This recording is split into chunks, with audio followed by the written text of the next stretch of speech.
Welcome to the Depth Dive. We're jumping into Proverbs chapter 17 today. You shared some great material, and it looks like there's just a ton of insight here for, navigating life. Oh, absolutely. This chapter, it's really packed with these sharp observations about, well, us, human nature. It really hits hard right from the start with some powerful contrasts, doesn't it? It does. That very first one.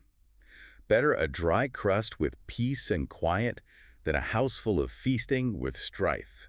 It's like foundational. Yeah, peace over plenty if the plenty comes with fighting. Your sources really flag that as a core idea here. Tranquility beats abundance with conflict. Exactly. It's about valuing that interrelational state Yeah. more than just, external stuff, which feels pretty countercultural sometimes. It really does. And it flows right into that next big idea, doesn't it, about the crucible. Right. The crucible for silver and the furnace for gold, but the Lord tests the heart. So it's not about what we have or even maybe what we do on the surface. Mm. It's the heart, the intention that's really being tested, refined. Precisely. And that sets the stage kind of for the whole chapter's focus on character, on what's going on inside. Okay, so inner character. How does that play out then? Well, it immediately goes into relationships. Right. Family, for instance. You get this lovely image. Children's children are a crown to the aged. And parents are the pride of their children, a real ideal. An ideal, yeah. But then right after, it hits you with the flip side, the pain when things go wrong, like a foolish son who brings grief to his father. That contrast is stark. It really underscores how our character, our wisdom, or folly impacts everyone close to us. Totally. Personal conduct isn't just personal.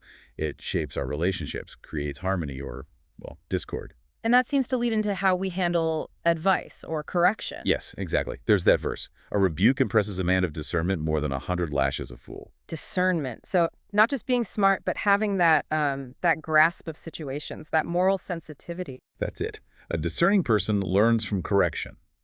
But the fool in Proverbs, the one who resists wisdom, they don't learn, even from harsh experiences. And the danger of that resistance is put so vividly. Oh, yeah.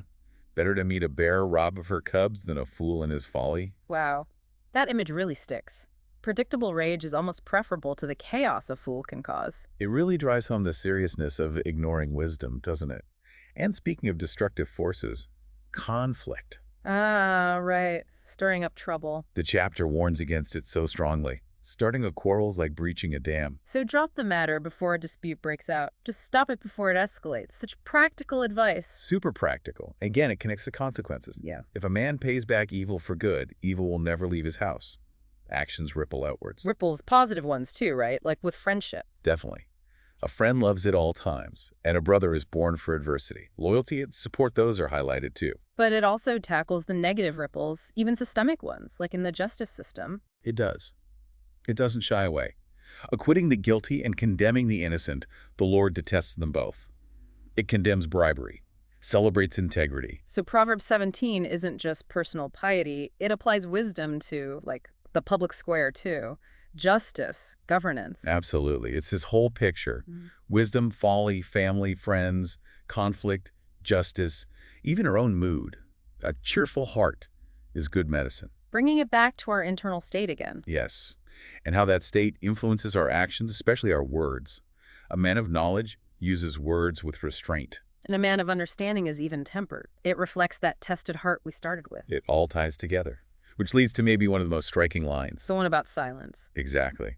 Even a fool is thought-wise if he keeps silent, and discerning if he holds his tongue. It's powerful. Sometimes wisdom isn't about saying more, but saying less, or nothing at all. That restraint, especially with words, can be incredibly wise, knowing when not to speak.